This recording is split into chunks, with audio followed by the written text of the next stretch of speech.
You're listening to the Outer Banks This Week podcast, a place for people to hear what's going on up and down the beach and get the truth about what really goes on around the Outer Banks. So, here we go. Yes, Lexi, here we are, Outer Banks This Week podcast, episode number 46, and we have a brand spanking new sponsor, presenting sponsor. We're talking, this is Kelly's Automotive, the Outer Banks This Week podcast, all brought to you by Kelly Automotive right here in Manio. They opened back in 2010, and Kelly Midget, man, he has been the king of the used car market here on the Outer Banks, and now he is selling sheds as well. I have a shed from him. I have a car from him.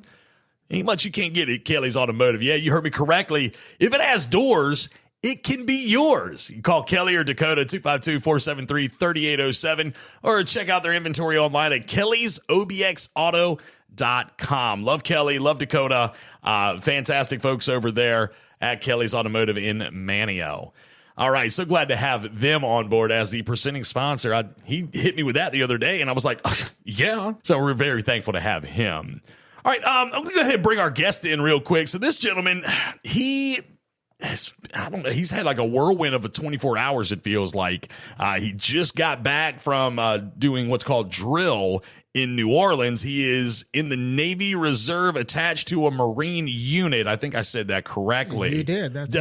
I said it right? You said it right. All right, so my man's running on fumes right now. He's been moving. His name, Joel Sheingold. Did I say it right? You absolutely did. Okay, because I feel like every time I screw up last names so much that I feel like I mess it up. And last week when I was teasing about you coming here, I said it and I was like, you know what? I bet I just butchered that, and I'm sorry.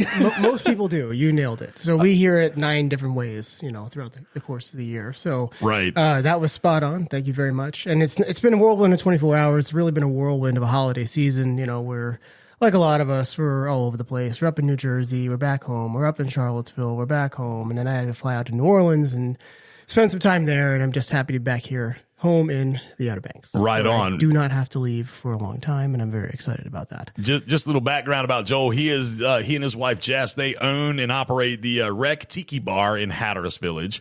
And also the Snack Shack, which is 100 feet from the Wreck, which is pretty much, you can't miss it. It's right beside the ferry dock, where you're lining up to get on the ferry. It's right there on the corner for you to grab something to eat before you get on said ferry. So, and we did a podcast from there last summer. It was so much fun. Oh, God, that was a blast. Enjoyed the heck out of that podcast. So he and I were talking not long ago, and we were thinking, he was like, man, I got some ideas, this, that, and the other. He's like, I want to talk a little bit about upcoming events going on in 2024 that we know of, and some that are actual annual events. So we're going to be talking about that in just a little bit. Joel, anything you want to throw out there real quick, man? Sure. I brought you a little something here. Oh, Lord. So presents. What I didn't know. Christmas is over, man. I'd have to go down to New Orleans and tell me to go, right? So I don't really look at the calendar, see what else is happening down there at the time. I did not know that this was the kickoff to Mardi Gras. Really? So it was really. So I know like Fat Tuesday in February is sort of the big event that everyone knows of, but the official start to Mardi Gras was on Saturday. So it was very cool being down there. I went to one of the parades downtown near Bourbon Street, and it was a very unique experience. And so all the Mardi Gras stuff is happening. And when that happens is they start bringing out the king cakes. And this is their like special tradition where they make these cakes. And I said, you know what? You know who would like a king cake? My man, Justin. Dude. Did you get a king cake? Authentic from New Orleans. I carried this on the airplane for you. Dude, stop it. Big time. Stop it. My man had, what is that? How do you say that? Rouse's. Rouse's? One of what is known as one of the good ones. So king cake. Of course, the king cake tradition, there is a baby hidden somewhere inside that king cake. They're usually porcelain. And you don't know where it is. Whoever finds it in their slice of cake, they are given the gift of good luck and prosperity for the year. So good luck to you with whoever you share that with. Maybe you don't share it with anybody, and then you're guaranteed to get that baby. No. I will definitely share this. Strawberry has a check next to it here on the side. I thought that one sounded good. I love strawberries. So you definitely did, dude. Joel, thank you, dude. That's so cool, man. I really appreciate that, man. A little taste of New Orleans. Taste of New Orleans. Well, I appreciate that. Again, we're going to get into some of those events, the annual events and things that we know of that are coming up in 2024. But this kind of goes back to what I had said last week when I said we're going to have a variety of guests. Wanted to start with Joel. Okay, again, we're going to have a revolving door of people coming in and out of here. We're going to do more on-site stuff. I will be back down at the Wreck this coming summer as well, because Joel, we had such a good time last year. You were like, dude, let's go ahead and just nail this down right now. So more food. Give Justin more food. Yes. That's the theme. That's the theme of this year's podcast. I love it. And, the community involvement, just kind of recap our last episode. That's what we're going to be more about this coming year with the podcast. Just some things that I saw in the news, Joe, and I want to talk to you a little bit about this, okay? Just a couple of news. I don't really do a whole lot of news, obviously, but if I see something that's noteworthy and needs mentioning, I will bring it up. I'm curious. Okay, so I want to start with the Sugar Planet Sugar Kingdom stores. That there's one in Kill Devil Hills and there's one in Nags Head. Mm-hmm. They're supposed to be adding 3 more. Now, I'm not going to get into the people if you're for or against it or anything like that, because it seems like there's a mixed bag on social media right now. Not going to get into all that. I just want you to know that there's going to be another one in Corolla. I think it's going to be close to the Currituck Club. They're putting another one in Kitty Hawk, which is, I think, at around milepost like 1.5, like way up there. I think it's close to Duck Intersection. And then they're going to put another one at what was, there we go, Pirates Beachwear in Avon. So that's something I felt like needed to be mentioned. I've seen lots of, again, not going to get into the, do you like it? Do you not like it? I mean, I just wanted you to be aware, being as you live down in that area. Sure do. That's coming your way. I think that's very exciting. Oh, okay. Right. I know my son's excited. Of course. I mean, it's a trip whenever you go up the beach to Nags Head or KDH. When you have the kids with you, you're making a couple stops that are mandatory. Sugar Kingdom is one of them. Oh, okay. And so to have that in Avon now, it could be a bit dangerous, but I mean, I'll be honest, I like candy too. Yeah. So it's a fun place to go in, and I think it's something new and different for Avon and for the Southern Outer Banks there. Good on them for expanding north. Good on them for expanding south. And I'm excited to see what they do with it. Cool. Good deal. Good deal. The only thing that really, I'll just say this, I don't know if you take this negative, positive, however you want, but the only thing that kind of bummed me out was like there was one point where I think they were supposed to have, the one in Nags said they were supposed to have an ice skating rink in it. And I don't know that ever happened. Now, I might have just been dreaming that. But I feel like there was supposed to be an ice skating rink in that one, and then it just never came through. And I think a lot of it, again, I feel quite certain that there was. I'm not going to sit here and I don't think I'm dreaming that. And I think a lot of it is to do with it was being open during a COVID year, like 2020 was when it was like finally up and running. I think that may have had something to do with it. Not a good year for opening stuff. No, not really. But at the same time, like maybe they'll bring that one back. Who knows? Maybe the one in Avon will have that skating rink. That'd be cool. Something else that I wanted to mention real quick, like Joel, are you familiar with the social media megastar YouTuber Mr. Beast? If you have children, like you and I both do, then you are intimately familiar with Mr. Beast. I wouldn't say I'm intimately familiar. My son mentions him from time to time. Regular programming on my television. See, I had a friend of mine. I have a friend. I think he said at one point he worked for Mr. Beast. Some way, somehow, my friend did something with Mr. Beast. I've heard the name. Like my son has his own little like iPad that he watches stuff on. So if he watches it on there, like it's not on my TV because I'm like, that's mine. You know what I mean? Like you got your own little thing over here. I need to employ that strategy for myself. Thank you very much. It's our family TV. They have the YouTube app on there, and there's a couple of them. Mr. Beast is by far and away the best one. He's the one that we mind the least, and sometimes we'll sit down and watch some of his little contests and things like that. I think his shtick is that he makes millions and millions of dollars off one video, and then he turns around and reinvests all of that right into the next video, making each one bigger and better than the one before it. And I think it's a really cool idea. Obviously, I think he's taking some money for himself, but this is a like multi-million-dollar enterprise he has running that he just continues to put back into producing the next latest and greatest video. So glad I had you here to explain that to me, because I was trying to do some of my own research, and I'll get to why I'm bringing him up in just a second. But he has, from what I read, 337 million subscribers and has a net worth of $500 million. Okay. The reason why I bring him up is because it has been he's had billion-dollar offers to buy out his enterprise, and he has refused them. See, that's cool. That's cool. Because somebody walks up to me with $1 billion, I don't know. I guess $1 billion in this day and age really doesn't get you very far anymore. I don't know. Get me far. I guess where I'm not in that light that he's in, and like, I don't know. Again, I don't want to sit here and say I wouldn't do it or I would, but I think good on him. Like, he's still out there. He wants to be creative, and he's taking millions of dollars every video to try and make like the next best video. So totally. Well, it has been said, I saw it. I want to thank Riley Shelton. He owns and operates the Local As It Gets brand, and Sam Walker actually did a little something about that. He bought an island, according to what I'm reading, for $1 off of Wanchee, somewhere between Wanchees and Oregon Inlet. Well, that is something. What is it going to do? And I'll just tell you, when I told my son this the other day, dude, he geeked out like it was the coolest thing he'd ever heard in his life, and he could not wait to tell his friends. I'm going to go tell my kid as soon as I get home, and they're probably going to have the same reaction.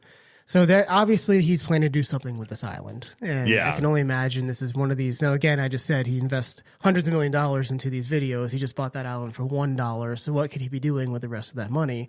I guess we'll find out. Yeah. So that we need to get some recon out there, man. Do we know anyone in the Coast Guard? Someone can send us out there? I have a couple of people that I saw that had made comments on this post that my buddy Riley had made, and I thought about maybe reaching out to them to get some more detail. Because there was one person in particular that knew about it, and I believe the individual's father was involved with taking Mr. Beast or whomever from Mr. Beast's entourage to this island to look at it. So I may do some more homework on that, but I just thought that was really neat little piece of news for those that love Mr. Beast. And hey, he just bought a piece of the Outer Banks. There you go. I have a feeling there's going to be a follow-up to this. There will be at some point. We're going to jump into some shout-outs real quick. Joel, do you have any shout-outs you would like to do? I got a couple. Fire away, sir. Well, let's start off. Shout out to every participant of the 12 Bars of Christmas. Okay. What a cool thing for everybody in the community, everyone who is visiting. I've never really seen anything like that before. And it was a really good idea, but here's the thing. It was executed so well. I only made it to 5 or 6, which is a bummer. I didn't get my ornament. I really wanted to. I didn't have enough time. Right. Next year, it'll be different. Did you get your ornament? I did not. I think my wife got one, though. Okay. Yeah. So let's... we both failed in that quest. Yeah. But next year, we're back with a vengeance. So hopefully there is next year. I stayed home with the kids. I sent her out. I was like, you go do what I'll stay home with the kids. So no stress in there. So she could just go do her thing. You're a good man. Opinions vary, but I appreciate that. But each one of these bars, like I went to like Goombase, Goombers, and Mama Quans, Mama Clauses. They went like, it wasn't just like, hey, let's put up some Christmas decorations. They went all out, man. Like, this took some time and effort and planning. I just have to applaud them for really leaning into this and making it very special. And giving me a reason from down south in Hatteras to come up and check out these bars. I loved every minute of it. I like the idea of it. I hope it grows. I hope next year it's like the 15 or 16 bars of Christmas. This is a very, very cool thing. Oh, yeah. And by the way, you had a very, very good suggestion a couple weeks ago. Did I? You did. And anyone who is listening to this, who's participating in this next year, follow my man Justin's advice. Ernest Saves Christmas needs to be a themed bar next season. Yes. 2024 Christmas. Yes. This is an underrated Christmas classic. I'm looking at Two Roads Tavern here. They did the McAllister's Corner. They did very well. Loved it. They killed it. I love the red toolbox in the corner. I like everything they did. Yeah. They're set up perfectly to do an Ernest Saves Christmas theme. And I think, for us, we grew up with that, right? The next generation, not so much. This would be a good way to bring our world to them, to be like, what is this Ernest Saves Christmas? And they'll be pleasantly surprised. Yeah, I hope you're right. I hope that somebody will grab that and run with it, I really hope and pray that that's what happens, because that's my favorite Christmas movie. I mean, Christmas Vacation was done by the Outer Banks Brewing Station. So, again, and everybody brags about that movie. And I'm going to tell you the truth. I've never seen it. I've only seen like part of it. That's a little weird you haven't seen it. But the problem is you get hammered over and over again with the same Christmas movies every season. And you don't get any variation. No one's playing Ernest Saves Christmas. That's true. You just get the same 3 or 4 playing on repeat. I think it was on like Disney Plus, but that was it. I don't even actually think it was on Disney Plus this year, to be honest. I didn't see it anywhere. Yeah, I didn't see it. I watched it on Prime Video because I own it. And I watched it at least every other day. And my kids were tired of it, but that's cool. What else you got? Anybody else? Yeah, let's go with Scott Smith, Outer Banks Distilling. Oh, love me some Scott Smith. So I would say tough year for them, except I don't think it was. They had to shut down for a little bit to expand their plant. So, us down in Hatteras, we use Kill Double Rum almost exclusively in a few different drinks, and we love that partnership with them. And then this season we couldn't get it. They weren't really making it. And they're back with a vengeance. We went up to, they had a really awesome event, Rex and Rum. So they hosted down the street. They had, they're in the 12 bars of Christmas, so they had their holiday drinks, and they hosted this event where they had some divers, primarily they dive around Hatteras, come and give a presentation on like, hey, here's what it's like diving these shipwrecks around the Outer Banks. Come get some drinks, look at some cool pictures, look at some really awesome videos, and ask questions about what it's like diving in these things. And it was just a really, really well done event. Scott in particular has been a really good partner for us. He's one of these guys who puts in FaceTime. He'll come down to the wreck and just kind of check in on things. And Scott's super cool. We used to have him on the radio on a regular basis. He's doing a really good job down there, and I love being there for Rex and Rum. They nailed that one. So best of luck to them in 2024. I'm sure they're going to do very well. I got one more. Okay. Paul Sharon. Lost Colony Brewing. I'm going to take this opportunity to tell a little story about Paul. Let's hear something about Paul. All right, so we take over the wreck, and my wife and I are coming from a different world, right? We're coming from healthcare, and we're trying to figure out how all this stuff works. We meet Paul for the first time over at Lost Colony Tavern, and we're kind of talking to him, meeting him. He's like telling me about some of the stuff he used to do, and he's like, hey, I'm going to bring you some cakes next week. So he personally delivers us our first kegs that we had as bar owners. Oh, okay. And I'll never forget it because he shows up, like, we're sitting there trying to help figure out how like the tap system works and everything.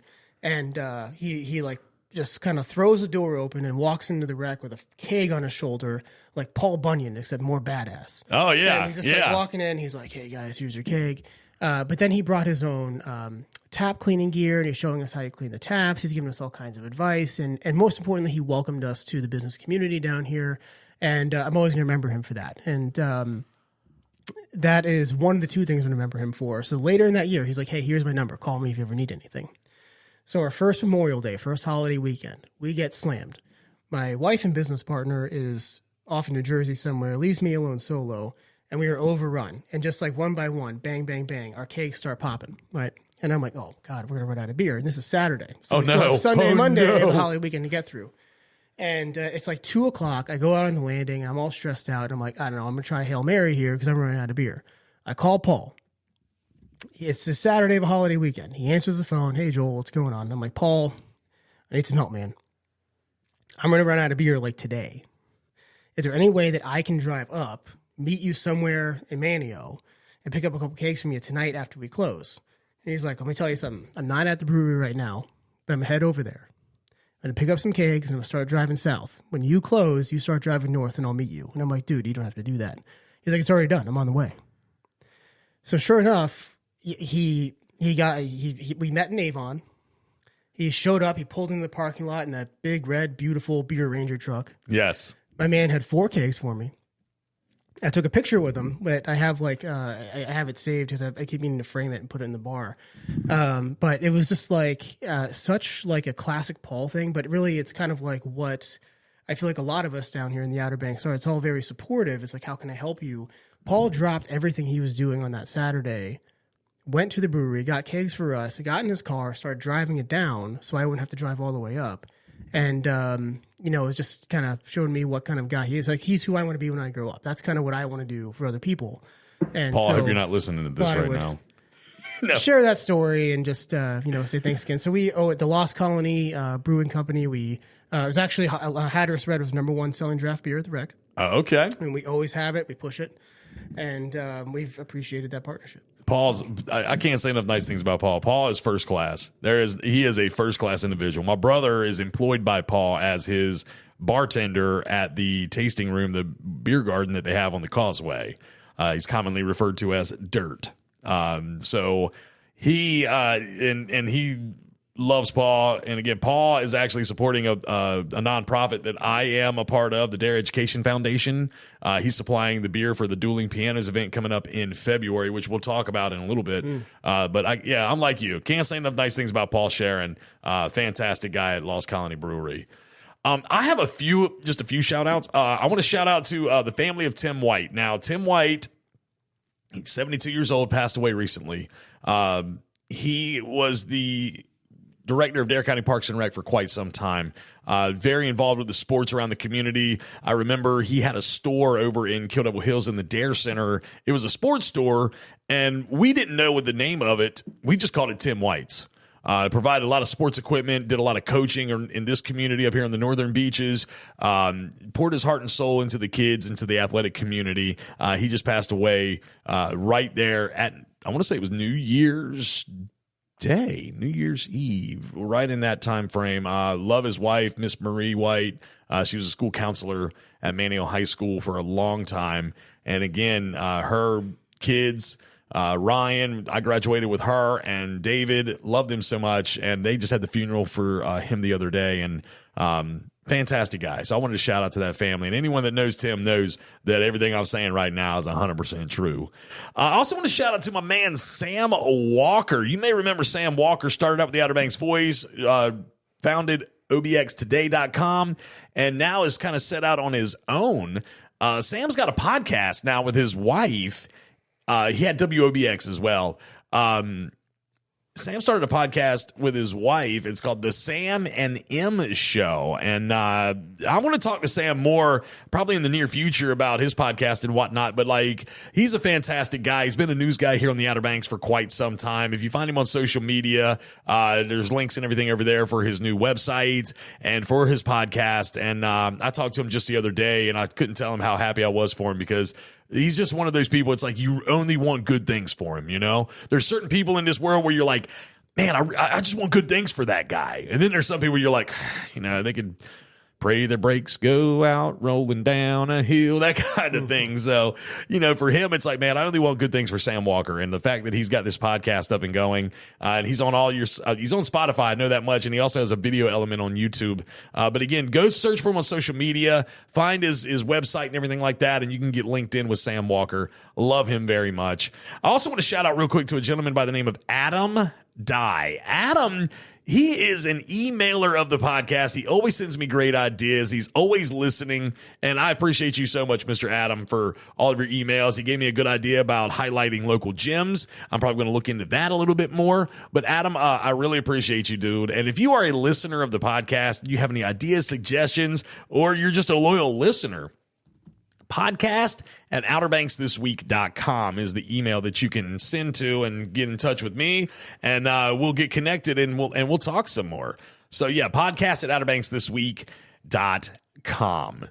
All right, coming up here in just a few moments, Mr. Joel and I are going to jump into some noteworthy events coming up in 2024. But before we do that, I need to shout out real quick to Gallup Roofing and Remodeling. Founded in 1952 by Roscoe and Gilda Gallup, it's now owned and operated by Rex Simpson since 1990. That's 70 years of experience in Northeast North Carolina, specializing in roof and leak repair, fortified roofing systems, shingle and shake roofs, all types of roofs. We'll say it like that. Now, they also do the exteriors, again, with the remodeling section, where they'll do waterproof decking, exterior home repair, all sorts of different things, exterior building repair and maintenance. You name it, they can pretty much handle it if it's the exterior or the top of your house or business.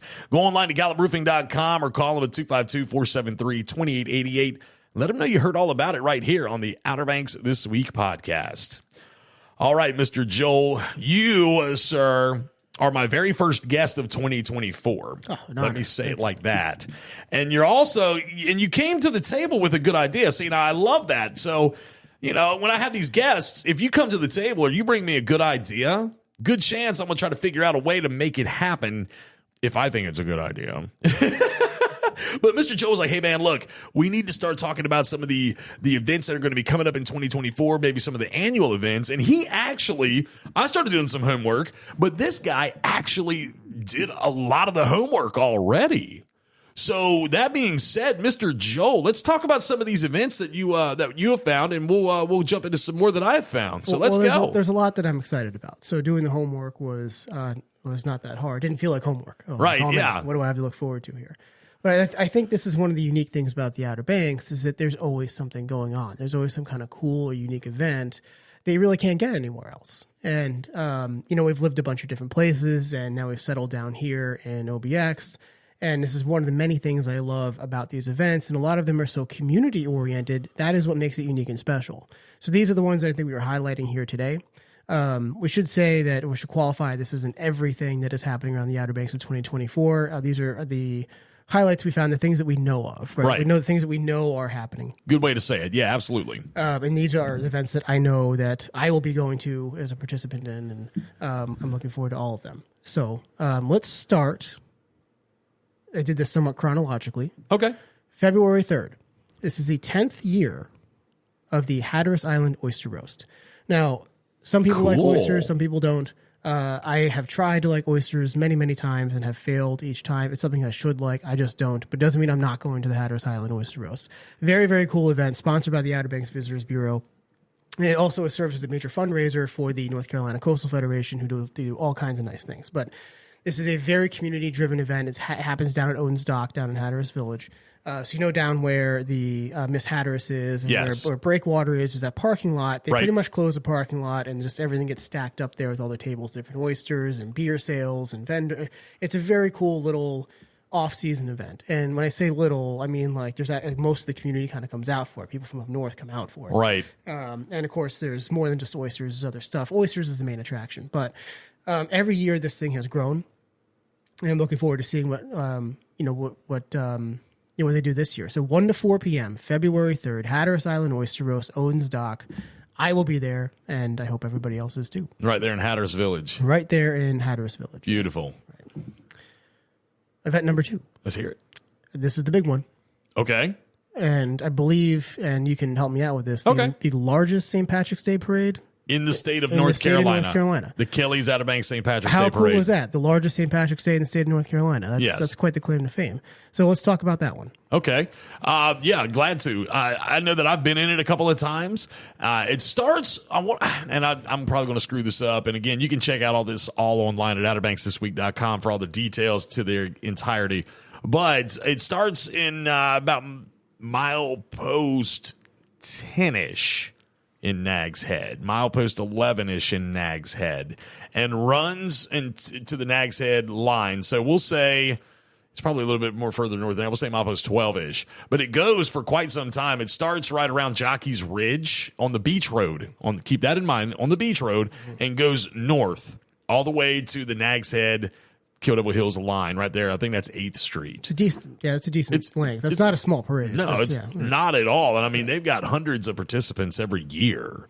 So it's a big thing. And I mean, everybody turns out for it. I think the last couple of years, the weather's actually been fairly decent for it. Knock on wood.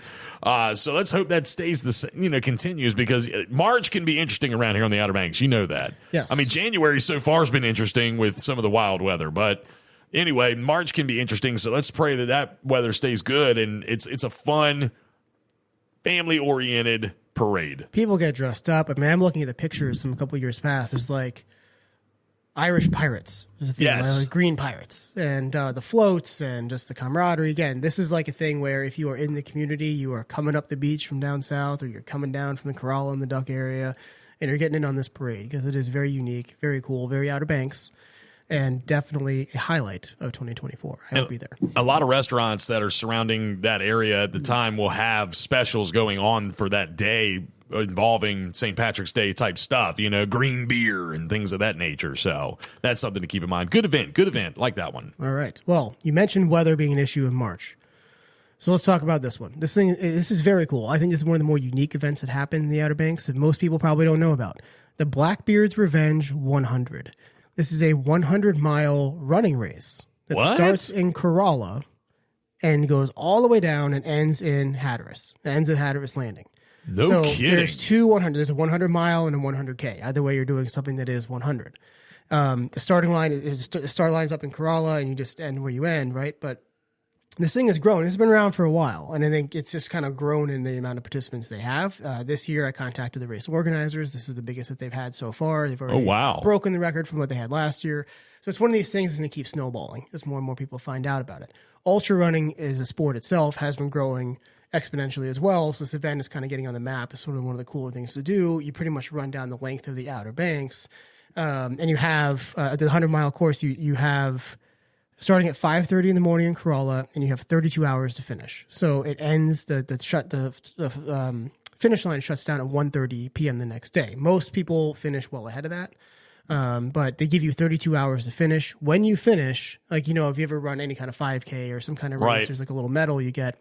They have a very cool belt buckle.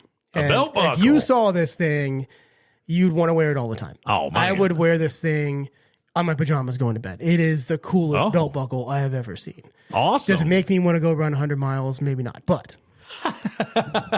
it's making me think about it. It's a good incentive. So, a good incentive for sure. Right. So there's all kinds of checkpoints and there's aid stations and everything kind of going down the length of this course. But a running race down the length of the Outer Banks is something that is very, very cool. Habits March 23rd. Finish line closes on March 24th down in Hatteras Landing. So if you are looking for something to do on that Sunday, I believe it's a Sunday, March 24th. Correct me if I'm wrong on that. Okay. So, yeah, Sunday, March 24th. Come down and hang out at Hatteras Landing, watching people cross the finish line. There's a pretty good crowd that gathers with their families, the participants, and everything. Very nice, unique event. Excellent. Okay. What else we got coming up? Well, let's move on to May. Okay. The Outer Banks Jeep Invasion. Now, Justin, I might be wrong about this, but are we welcoming you into the Jeep family now? I have a Jeep Grand Cherokee. It counts. Not a Jeep Wrangler like some of you other cool people. I think it will, give you some cred to get into the Jeep Invasion. Yeah. Are you? So you are knighting me like I knight a member of? Totally. I win. Right. I win. I was at a Bronco party this past weekend, and they were like picking on me and made me feel inferior. So thank you. No, man, don't worry about those guys. Weren't really. Yeah, the Jeep people are where you want to be anyway. Thank you. Now, I don't know if you the Jeep wave is very much a thing. I've never given a Jeep wave to a Cherokee, but if I saw you, I would give you a Jeep wave. And that wave looks like what? I'll try to describe it. It's just two fingers with the thumb kind of thumb's kind of out. Yeah, there's like little bumper stickers and everything. Okay. Some people put a big bumper sticker on their side view mirror facing the other way so that way they don't have to. I got you. But I kind of like the community aspect. The two fingers together with the thumb out. Not the one finger salute or anything like that. No, that's what I do to the other vehicles. That's different. That's what we do with the Bronco people. Right, got it. Right. So this is I think it's only the second invasion. It's happening May 11th through 14th, and it's basically a gathering of Jeep enthusiasts that come from all over. They gather up in the fairgrounds there next to Miller's. I think it's Soundside. Soundside of Insight. And there's all kinds of vendors and different events, and it's basically like, hey, let's check out each other Jeeps and let's talk about the different gear we put on these things. There's different showcases and educational classes that they do. The cool thing is they do it here because they want to drive on the beach. So there's ride along opportunities. And they do have a big caravan that goes with a little off road track they build, and it's kind of a cool thing to come up and check out because I don't, if there's tickets, it's like super cheap. It's a Jeep showcase, or it's a gathering of Jeep enthusiasts just to kind of like celebrate this hobby that they all love. So right. They do that here in the Outer Banks so they can take advantage of driving on the beach, which with your Cherokee, you absolutely can and should drive on the beach. 4-wheel drive. So that is my big event in May. Okay. All right. Cool. Let's move to June. Dare Days. Dare Days. Yes. Love Dare Days. So I like this. So I grew up in Northern Virginia, and there is a town called Clifton. Small town in Fairfax, but every year they have Clifton Days. Clifton transforms into it's a mecca. It is a gathering spot. They have all kinds of events happening. It just transforms into like a city. Everybody goes there for Clifton Days. And Dare Days reminds me very much of that, which is why I like it. So it's this really cool event for locals. Last year, they had 96 total vendors. Oh, wow. Spread out across 3 different parking lots that included private businesses and different government partners. Goes all weekend, a total variety of live music, all kinds of food and drinks. The thing is really geared toward kids or families, so there's a lot of games and activities for kids to keep them engaged. Why I like this one, it's similar to the Hatteras Island Oyster Roast. The idea is really to bring community together in a unique way. And that one, visitors coming down obviously they should stop by and take a part of, but it's on a weekend. So this one is June, I believe it's June 6th and 7th this year. I think they haven't quite made the dates official. Well, it's normally the first weekend in June, the first full weekend in June. So it's a turnover day. So a lot of visitors are kind of coming or going, which makes it a little more unique for us who live here because this is, like for us. But 96 vendors, that is a huge amount. And I'm sure it's going to grow this year. There'll be over 100. So the town of Manio works really hard for it to put it on. Manio has such cool stuff. The Manio Christmas tree lighting, I saw some videos of that one. I did the Hatteras one down where I went. I thought that was cool. Our local karaoke hero, Rachel Bibby, did an amazing job emceeing that. She's a piece of work now. But, hopefully she's not listening. So she'll... all right. No, I think she likes you. You'll be okay. No, I do. I love Rachel. I see her just about every time when I go to stop in Sticky Bottom. Have you ever seen her do karaoke? I have not. Oh, it's an experience. I can't wait for this. I would say you've not really been a part of karaoke until you've seen Rachel Bibby do karaoke. You hear that? Right. There's a little plug for you, Rachel. All right. What else are we working with? I got the Taste of the Beach. Taste of the Beach. That's always a big event. This is back in April. So they just firmed up the dates, April 12 to 14. Okay. So we've all been to a beer show. We've been to wine festivals where you kind of go around and taste all these different beers and wines. Mm-hmm. This is very much the same thing except for delicious food and Outer Banks food. So being a restaurant guy myself, this is something that is significant to me to either participate in for my restaurant. A little bit harder being down in Hatteras to lug everything up here for it, but to come up here and actually experience it. It's a good opportunity where you've always been like, hey, I want to try this restaurant. I want to try that restaurant. Up in Kitty Hawk, you don't really get a chance to get there. And now you have everything in one place where you can try a bunch of things at once and get that restaurant experience. So I think shrimp is spotlighted big time there. There's a lot of people doing stuff with shrimp, but there's general seafood, barbecue, all kinds of wine and craft beer. They do wine tasting classes, I believe, which I think is very cool. All these details are up in the Outer Banks This Week website, by the way. But the big highlight of the Taste of the Beach is the chowder cook-off. Okay, so the chowder cook-off. Everybody submits a chowder, and it is judged, and I'm sure they're all delicious. So they'll be doing that this year from April 12 to 14. Taste of the Beach is a big event, and 3 days. So you got April 12, 13, 14. They got stuff spread out over the course of a 3-day weekend. Again, I believe there's some live music that's happening. This is an event that a lot of people come down to the Outer Banks to be a part of. So right. We will be there for sure. Excellent.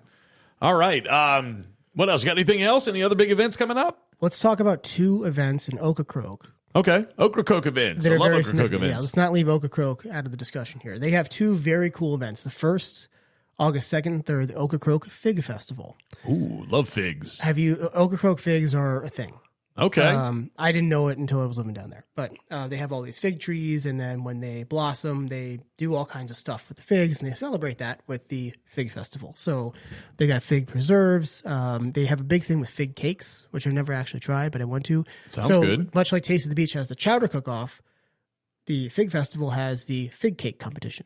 Ooh, hey. And, I heard it's very competitive. So, again, vendors, music, you can buy any kind of fig product you can think of that is down there. Okay. And my favorite, 1718 Brewing. They do it's a seasonal thing. They don't have it all the time. My man Brett, who does their distribution, knows that when they have it, I need extra kegs of it. They have a fig wheat beer. They take their summer wheat and they infuse it with Ocracoke figs. Ooh. And what comes out is just the best beer you've ever had in your life. If okay. you've never had 1718 Brewing Fig Week, it's just fantastic. And it's hard to find because people like me are buying it all up. So, okay, you want to know where to get it, go find Joel, and he might have some if you can't find it. Right. That's funny. So the Fig Festival, a lot of people go down for it. And these are the events where we know, being right by the ferry to Ocracoke, we kind of get a barometer for when people are going to Ocracoke for these different things. And the 2 big ones are the Fig Festival, and then the biggest one of all, the Ocracoke Pirates Festival, or the Blackbeard's Jamboree. Right. So the Fig Festival is August 2nd and 3rd, and then the Pirate Festival is always in October, usually late October. The dates for 2024 are to be announced. I think it was the 28th and 29th in 2023. And this is very cool. It is advertised as a weekend of swashbuckling fun. But it's a lot of pirate history. Obviously, there's a lot of Blackbeard flavor to the whole entire thing. They do they're live. There's some live music, but they do a lot of like pirate shanties, and there's different arts and crafts for the kids. Then the big event at the end is they have all these people dressed up like pirates, and they go down to Springer's Point, which is down there in Ocracoke, and they fire an actual cannon to mark the occasion. So that is sort of their tradition there. And again, it's like October, stuff starts really dying out, down in Hatteras, especially the ferry traffic just kind of dwindles. And then all of a sudden, that pirate jamboree shows up, the Blackbeard jamboree, and it's like you're 6 ferry lines deep again. Like everybody's That's coming wild. to that thing, so it's very cool. That's wild. I got one more. Give me one more. No, right. Don't stop. Keep going. This one is important because we were canceled in 2023. Okay. The Hatteras Day at the Docks. Yeah. Okay. Tell me about that one. So this is an annual event. I think they didn't have it during COVID. They brought it back, and it was a very cool, community-oriented event. It happens down in Hatteras Harbor Marina. We're kind of spread out everywhere. It's big, right? So it kind of spills into Owen's Dock. It goes down. So there's the big things. There is a chowder cook-off. There is a seafood throwdown, which is very cool. If you ever seen that, they get 2 competitors. So the last one that we had, you had Eduardo's from Ocracoke, and you had Lalo's Tacos. From Buxton. Right. Mm-hmm. Both amazing food, just top notch, right? Got it. So you had these like taco experts competing with each other, but they don't know the ingredient. So they're all set up and they're like waiting. And at the end, they come down with a big bucket and they throw down the fish. Shoot, I don't remember what fish it was, but that's okay. They have to clean it. They have to they have to prepare it in any way they can. And there's a panel of judges. They have 1 hour, 60 minutes, just like a TV show. And they, make it's like, and there's an audience. There's like hundreds of people watching this thing. It was standing room only. And eventually, a winner is crowned. That time, Lalo's Tacos edged him out. So they were the last winner. Of course, they didn't have it in 2023, so we'll be back in 2024. I'm very excited about it. It's always in September, usually mid-September. Okay. So look for the announcement for those dates then. And that completes my list. You got a good little list there. You definitely, like I said, you did your research, but for you, it's like you said, it was fun for you to do this because you're all about these events. Right. And again, this is not everything. No, of course. And I mean, these events, there will be more things that will be added throughout the year, obviously, but these were things that Joel knew of, like right off the top of his head, pretty much, and he did some reading on them and everything like that. The events that I have are kind of your broad events, like the 4th of July events that go on in Ocracoke and Duck and in Manio. You've got your Alice Kelly fishing tournament. There's the Brewtog that happens every year. There's also the Brewtog a lot of times takes place in October. Late September, early October is when that one will go on.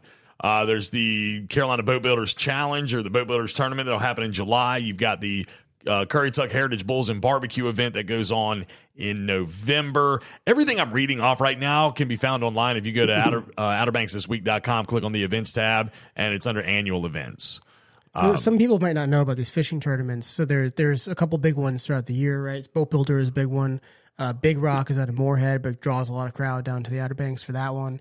And the Village Fishing Tournament is coming up, I believe, in April down in Hatteras.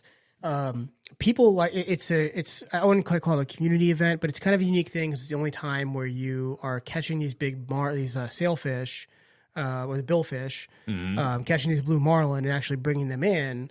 And so it's kind of a spectacle. A lot of people gather around to watch them, for the weighing, and they hang them up and they weigh them, and there's a big crowd and everybody's cheering, and it's kind of a cool thing. I had never seen that before until last year, so it's kind of a unique thing with these fishing tournaments where you can kind of come and watch that. Yeah, there's definitely some marine fishery rules and laws that surround a lot of that stuff, so let's keep that in mind. But yeah, it can happen. Like it's got to be a certain size and a certain weight and everything like that to bring it in, obviously. So let's not say they don't just bring them in all the time, because some people freak out about that stuff. But you're right. Like if it is a certain it's only during the tournaments. Only during the tournaments, yes, obviously. But again, there's so many different other events. I don't have a chance to really get into all of them, but Joel shined a lot of light on a lot of the good ones.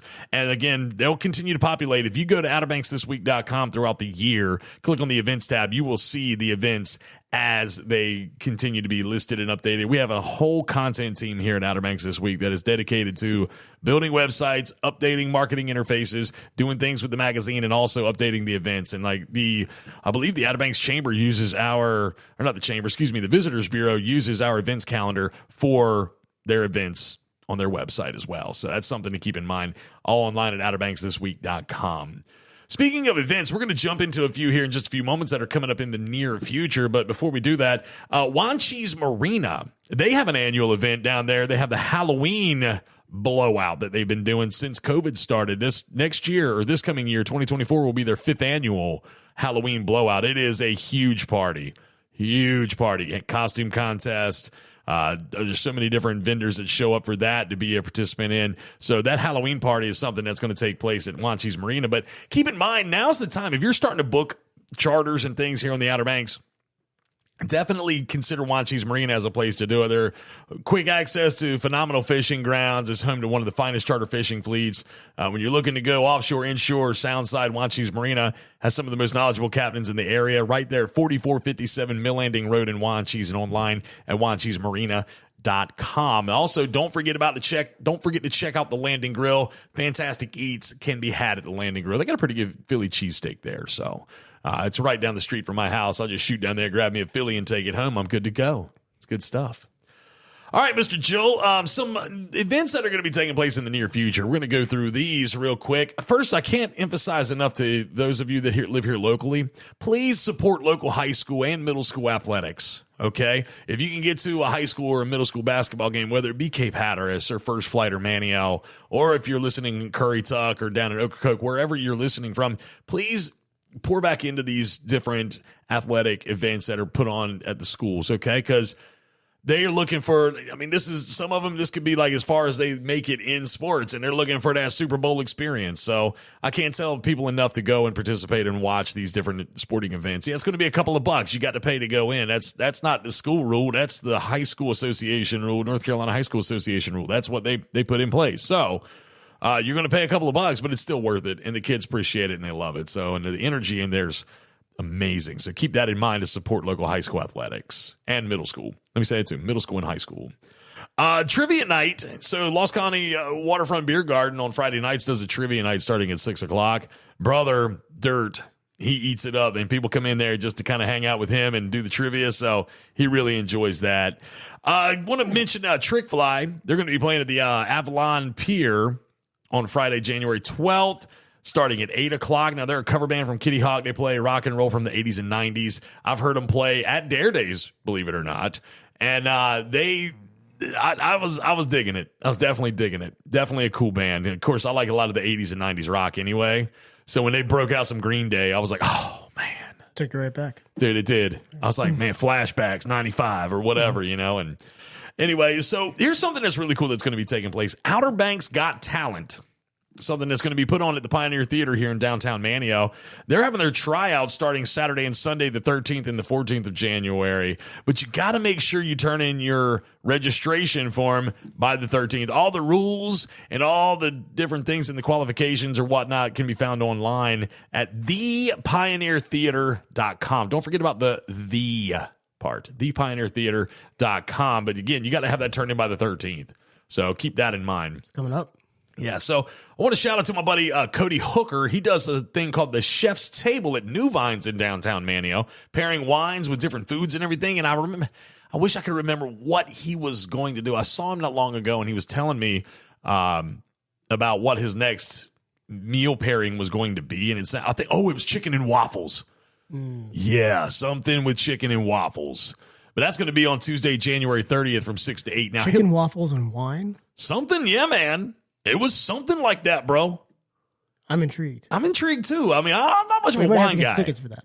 So, but that's coming up on Tuesday, January 30th from 6 to 8. Now, he'll do a lot of times on Tuesdays throughout the year, especially in the summertime, he'll do these Chef's Table things at New Vines, and it's something different every week.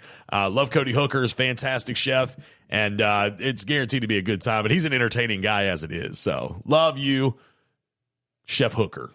That's what I call him. We all call him Chef Hooker in our little friends group. Amazing name. Here's something, a couple more things. Dueling Pianos. Okay, the Dueling Pianos event is being put on by the Dare Education Foundation Friday, February 9th at 108 Budley in downtown Mania from 6 until 8, with all monies raised going back to the Dare Education Foundation. Now, have you ever been to a dueling piano event, Joel? I've been to a dueling piano bar. Okay, I'm thinking it's kind of the same. I've never been. They're super fun. Yeah, well, this is going to be these. There's nothing not to like about a dueling piano bar. Well, they're coming down from New York. Amazing. And they're going to set up. So 108 Budley is right across the street from where we're at right now. They're going to set up in there. We're going to have Kind Cocktails there to make the cocktails. We're going to have Paul Sharon. He's providing the beer from Lost Colony Brewery. We've also got Joanna's Cafe Lachine's going to be doing something with the food. I feel like I'm forgetting somebody, but we really need to thank 108 Budley for allowing us to use that space. Can't thank Malcolm Faring and Allison and that whole family for allowing us to do that. But that's the Dueling Pianos event happening Friday, February 9th at 108 Budley in downtown Manio. You can go to dareeducationfoundation.org for more details on how to buy tickets. There's links there for you to buy tickets online and whatnot. It's $125 a person and $200 per couple. So keep that in mind. One more that I'm going to mention real quick. Striper's Chili Cook-Off is going to be happening on Sunday, February 18th from noon until 4. That's a fun time. I get to be a judge this year. I'm really excited about that. How'd you pull that off? Well, it was funny. So a friend of mine is one of the managers there, and she called me and she was like, hey, would you want to do this? And I was like, yeah, sign me up. So I'm going to go and get to taste some chili. At some point, you made a right decision somewhere. That is the dream. A chili cook-off judge. Wow. I think you've officially made it. I think you're... I made it in life to be a chili cook-off judge. Amen. Well, that's going to be a lot of fun. All the details and everything that I've mentioned, it can all be found online at OuterBanksThisWeek.com. Again, click on the events tab. It's all right there. Joel, did we forget anything? Did we leave anything out? Oh, most certainly, but I think we did our best. I think you're right. And again, if there was an event that we overlooked that happens every year or something that you want us to make sure that we mention event-wise on the podcast, email me. podcast@OuterBanksThisWeek.com, and I will follow up and I'll make sure that it gets mentioned, okay? Joel, I really can't thank you enough for coming in and doing this with me today. Thank you so much for having me. It's an honor to be here in the hallowed grounds of the Outer Banks this week and to sit down and do this with you. This is very cool. There's nothing I'm more excited about than talking about the Outer Banks and everything we have going on down here, so this has been a true privilege and a pleasure. Thank you. Well, and I thank you. I mean, especially being as in the last 24 hours, you have gone from New Orleans through airports, had to crash in a hotel and just to be here today. I mean, you haven't even seen your kids and your wife yet. So to stop in and pay me a visit prior to doing that, man. We'll make up for that tomorrow. Schools are closed, so I'll get a full dose. There you go. Right. But I thank you so much, and I look forward to hanging out with you some more. Again, we'll do that podcast from the Wreck in July. And who knows, maybe sometime between now and then I can get you up here a few more times. And we'll sit down and kick it. Thanks, Justin. We'll schedule that, man. Next week, real quick, want to shout out to Tasha Quidley from the Inn on the Pamlico in Buxton. She's going to be our next guest. We're going to talk about this is their 20th year at the Inn on the Pamlico and Cafe Pamlico. And she's got some really neat things coming up this year that we're going to talk about on the next podcast. So she'll be here to talk about that. I talked to her last week, and she's really excited about coming up. So, Tasha, we're looking forward to that. I'm excited to listen to that one. So if you're down where I am, Cafe Pamlico is one of our favorite places to go. Tasha is such an incredible manager. She's so nice. Just someone you love being down in the business community with. And I love everything about the inn and the cafe and everything they do. And it's the best Eggs Benedict I've ever had. Oh, okay. But she does an amazing job. And if I got married a long time ago, but if I was getting married now, it would most assuredly be at Cafe Pamlico at Pamlico Sound. And I would call it Tasha. I'd be like, Tasha, I got an event, hook me up. So she's me really good here. Excellent. Well, Joel, thanks a lot for coming in. Outer Banks This Week podcast, episode 46, all brought to you by Kelly's Automotive right here in Manio. If it's got doors, that's what he's selling. He's selling doors. That's what he told me the other day. He's like, yeah, man, I'm selling doors. I was like, doors? He's like, yeah, shed doors and car doors. I was like, oh, okay, all right, yeah. So he's ready to help you out. If you're looking for a shed, he's got all different shapes and sizes up there, and he can actually have something custom built for you if you're looking for a certain size specification. And if it's a used car, man, he is king. Again, I got my Jeep Cherokee from him. Very thankful to have that. It's got the Hemi in it. Did I tell you that? You did not. Well, I think about that line in the movie Joe Dirt where she's like, wow, a Hemi. Balls did wow. Anyway, I had to do Nailed that. it. What was her name? Jamie Presley, the actress. She's actually from Kinston. Anyway, neat little fun fact about her. Outer Banks This Week podcast, episode 46. Thank you, Kelly, for jumping on as our presenting sponsor at Kelly's Automotive. You can find them online at kellysobxauto.com. All right, we're out of here. Thanks again, Joe. Thank you, Justin. Later. This has been another epic edition of the Outer Banks This Week podcast. Follow us on social media and be sure to listen every Thursday for a new episode.